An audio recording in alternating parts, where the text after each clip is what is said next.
This is India's honor. We cannot fail. Commander Milind Mohan Mokashi. Port of Aden, Yemen, the 12th of October 2000. It was an attack that shook the world, one that may have grown deeper roots in wider public memory had it not been overshadowed less than a year later by the 9/11 attacks. In more ways than one, what happened that day was a shattering trailer to 9/11. As the United States Navy's formidably armed Arleigh Burke-class destroyer USS Cole docked for fuel at the harbor, a small fiberglass dinghy approached the 500 feet, 6,000-ton warship. On board, its sailors were lining up for an early lunch.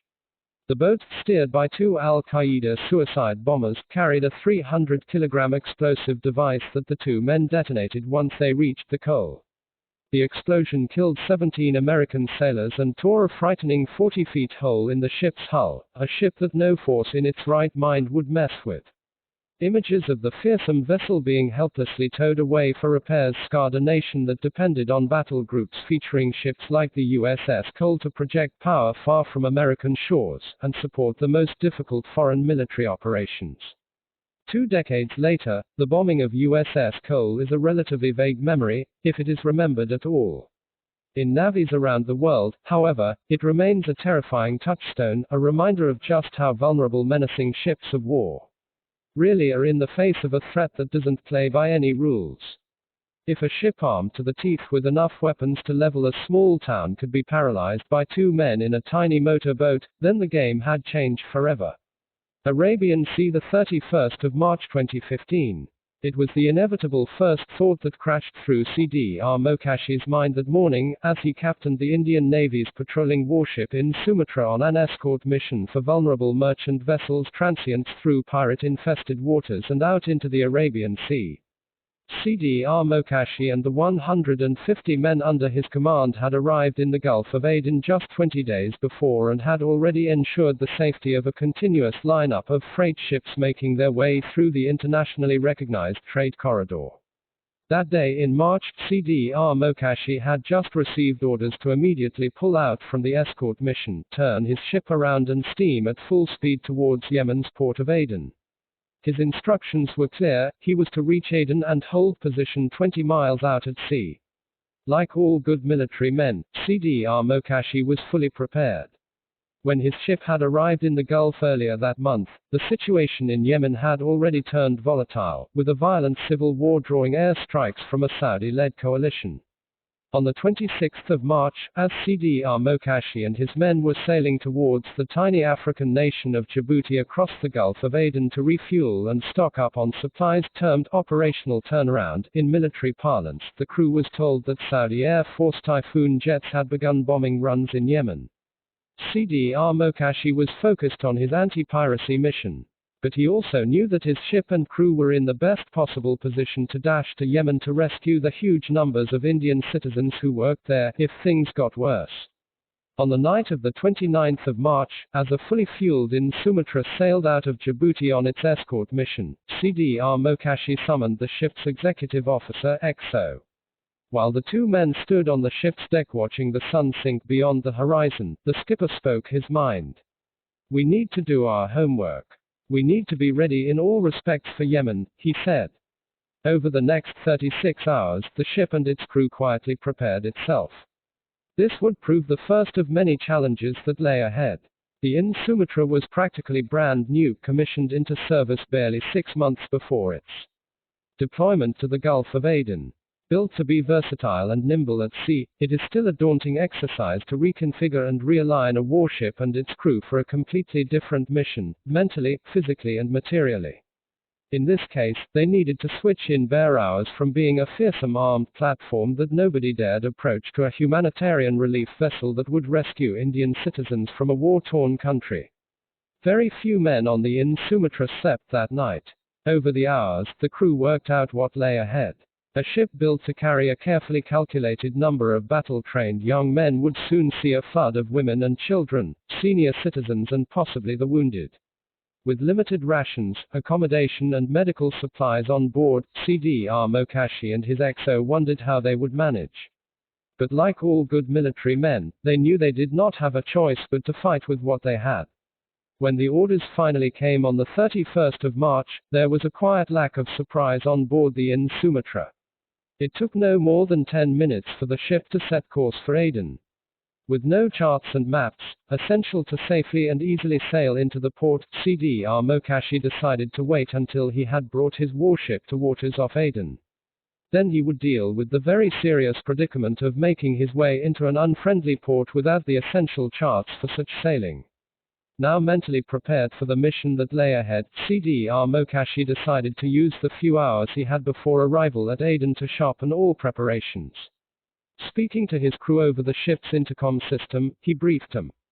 The crew was split up into units with specific tasks, including baggage screening, personnel screening and documentation. But that would come later. Inevitably, the chief concern was security. Every single man on the IN Sumatra knew about the USS Cole. And now they knew they were headed to precisely the same place where that American ship had been ambushed 15 years before. Worst, they were headed there at a time when the country was mired in open hostilities. Frayed nerves became apparent on board the Indian vessel as it sliced through the waters of the Gulf towards Aden. The team of 8 Marcos on the IN Sumatra was prepared with weapons and boats. Armed and ready for anti-terror operations, this crack team would sanitize the area surrounding the ship and provide a formidable layer of security. Other protective measures included a group of armed sailors who prepared themselves for possible ground combat. 6 months old and on its first humanitarian mission, the IN Sumatra had just stepped into a war zone. On the afternoon of the 31st of March, Aden loomed into view, the forbidding jagged rim of the ancient dormant volcano of Kratar visible on the horizon. 30 miles out and approaching, CDR Mokashi and the rest of IN Sumatra's crew heard the first sounds of war. The low thud of shells and the reverberating shatter of airdropped weapons wafted across the water. The old port in the distance was swathed in wisps of smoke. About 22 kilometers out, the IN Sumatra stopped. The port was closed for normal operations.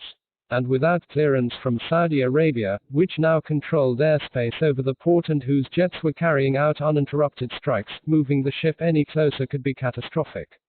Looking through binoculars at what had become one of the most dangerous ports in the world, CDR Mokashi waited. The Saudis were taking their own time to respond to his request. With no eyes on the ground and very little information, the CO signaled his headquarters. India's diplomats in Yemen, key facilitators of information and data crucial to a humanitarian mission, were all in the country's capital, Sana'a, over 400 kilometers away. The only representative they had in Aden was the principal of an Indian school there, who doubled up as honorary consul. CDR Mokashi dialed him, praying the call would connect. It did, opening the first and very welcome conversation with an Indian on the ground and amidst the hostilities in Aden. Things would hopefully move faster now, CDR Mokashi thought, as he ordered his crew to prepare a final approach into the port. But the Indian at the other end of the line was tense. Anything beyond 1,730 hours is dangerous. We cannot be on the jetty beyond that time. It is extremely risky, he told the Indian warship's captain. It was already 1,600 hours. And there was still no orders to move closer. CDR Mokashi waited, wondering if he should move in any way. But a quick calculation in his mind told him it was futile. The ship's crew watched as the sky began to darken at dusk. A planned daylight rescue operation had just been sunk. With the spreading darkness, the crew of IN Sumatra knew that their mission had just become infinitely more dangerous, for the ship and for them.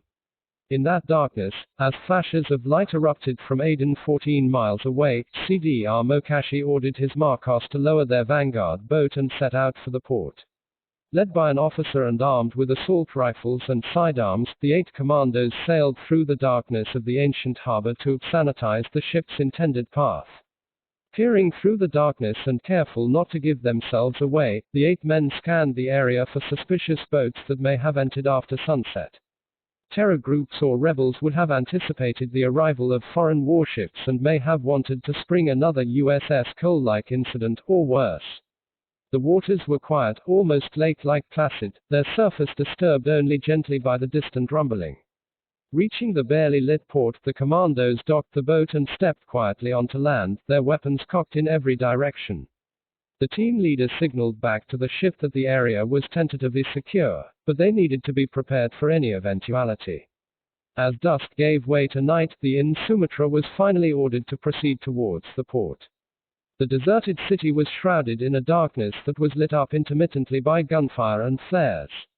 Guided by a rudimentary map, CDR Mokashi's crew downloaded a steady stream of inputs from the Indian Navy headquarters in Delhi and the Western Naval Command in Mumbai.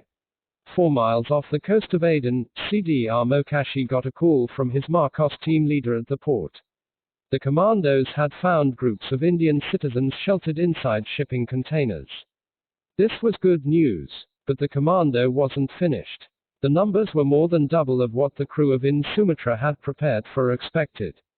There were 350 people waiting to be rescued, and not one of them could be left behind. At 1945 hours, IN Sumatra docked at the deserted port of Aden.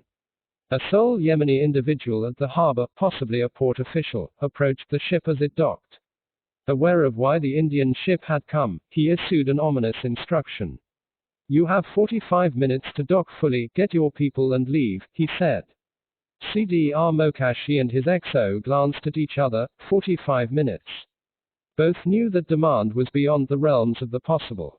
Even if the crew screened and embarked 1 Indian per minute, it would take 6 hours to board the 350. Of course, it would take far longer than a minute per person. Apart from regular screening, for contraband, the ship's crew needed to deal with another threat, the possibility of a suicide bomber sneaking on board with the crowd. If the pressure at hand was not enough, the Navy headquarters in Delhi called CDR Mokashi to board the Indians and get out of Aden as soon as possible. Wasting not a moment more, the crew of IN Sumatra began their work. Unused to the logistics of humanitarian screening, the crew started tentatively, gradually increasing the tempo and getting into the rhythm of their mission.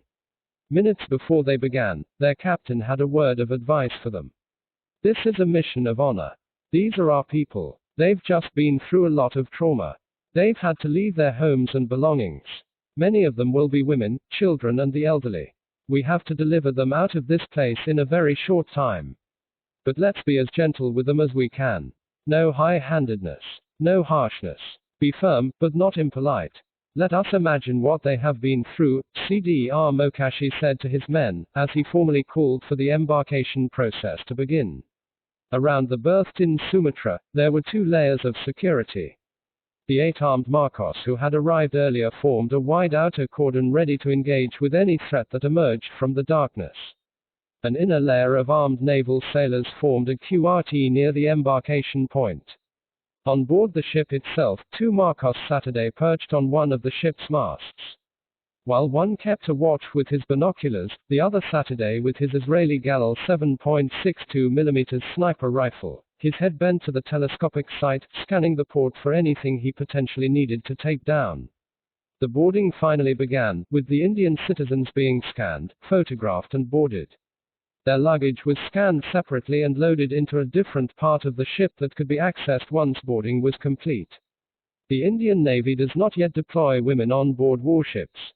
So to screen the many women among the 350 people, the crew of IN Sumatra enlisted senior women from the group who appeared relatively calm. Several of the Indians boarding needed immediate medical assistance for heart ailments and diabetes. Others needed to be calmed down after the trauma of escaping a bombed city. Many hadn't eaten in over 24 hours. The crew had already vacated the cabins and quarters for the rescued Indians. Women, young children and senior citizens were given priority. Accommodation in the officers' and sailors' mess decks, carefully chosen so they did not need to climb the steep ladders between decks that make up the inside of any big warship. A galley equipped to cook for 150 men was now fired up beyond its capacity to churn out meals for 500 persons. No sailor ate a morsel until every one of the 350 guests had been served and made comfortable. While the journey from Aden to Djibouti was only 7 hours, CDR Mokashi knew the Indians under his care needed rest and access to facilities on board his ship. Strictly functional and based on community existence between brother sailors and officers, privacy on board the warship needed to be taken care of with sensitivity. The ship's crew, all 150 of them, made it a point to make the women on board as comfortable as possible, staying out of their way and only appearing when someone needed help. After the last Indian had been boarded, the Marcos and naval sailors finally relaxed from their ready-to-fire positions and got back aboard their ship. As the ship pulled away from its berth, several people remained at Aden awaiting rescue.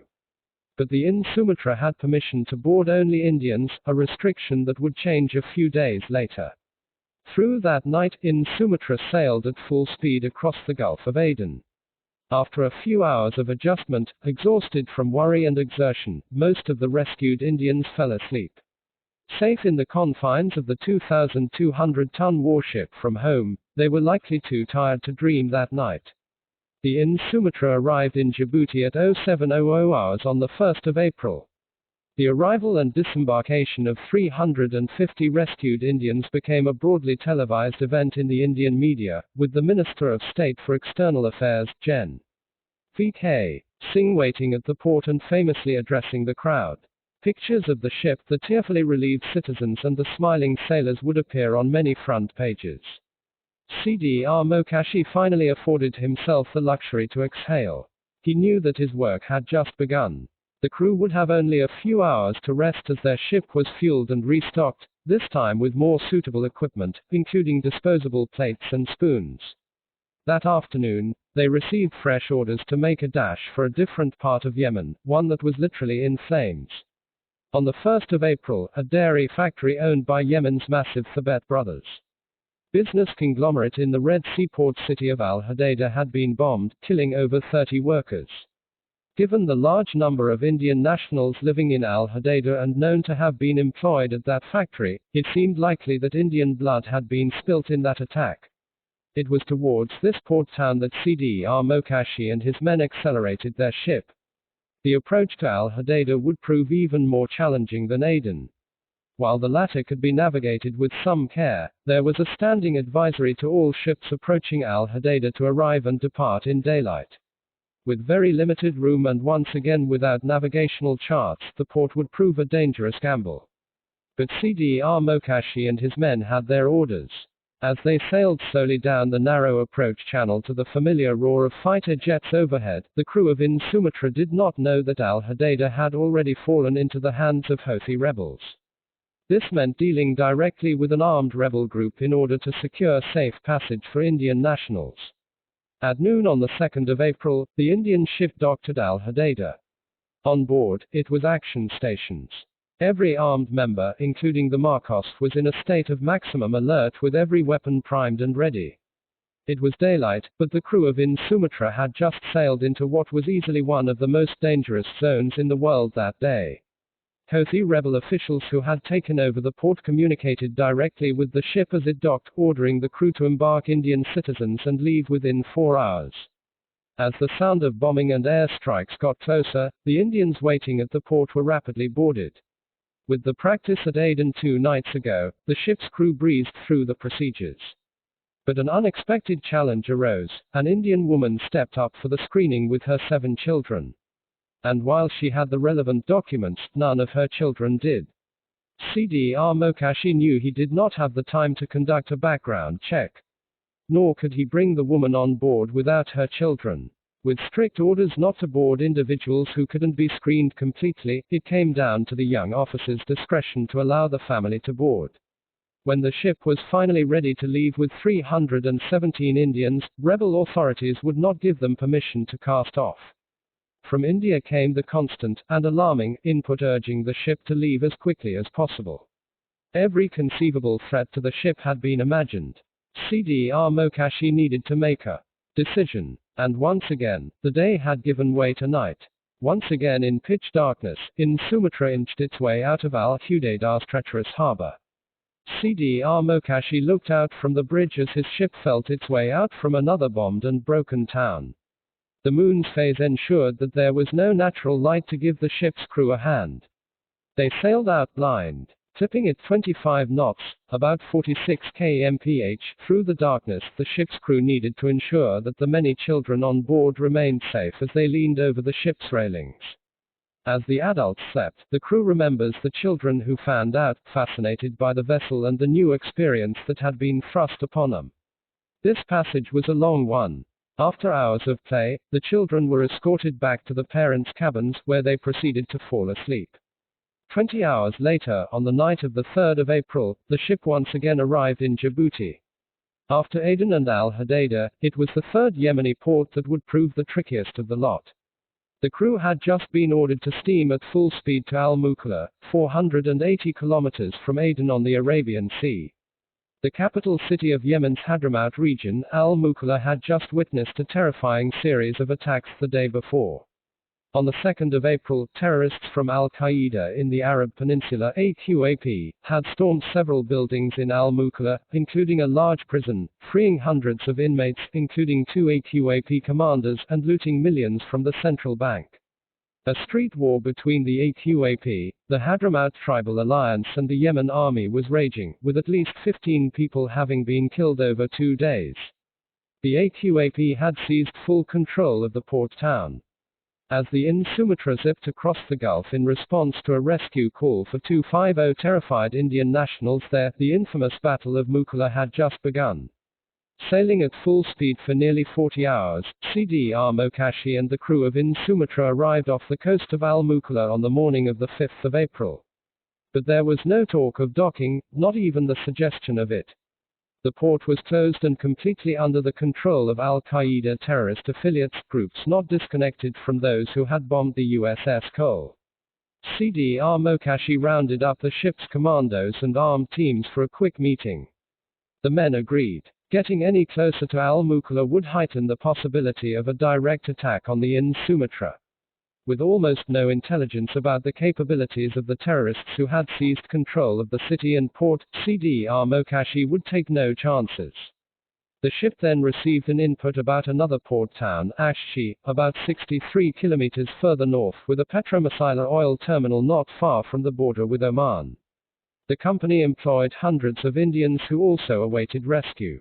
Unlike Al-Hodeida and Aden, where CDR Mokashi and his crew managed with rudimentary maps to help them inch into unfriendly ports, they had nothing on Ashshi. Not a port for regular freight operations. It did not have a jetty, so berthing the ship was ruled out.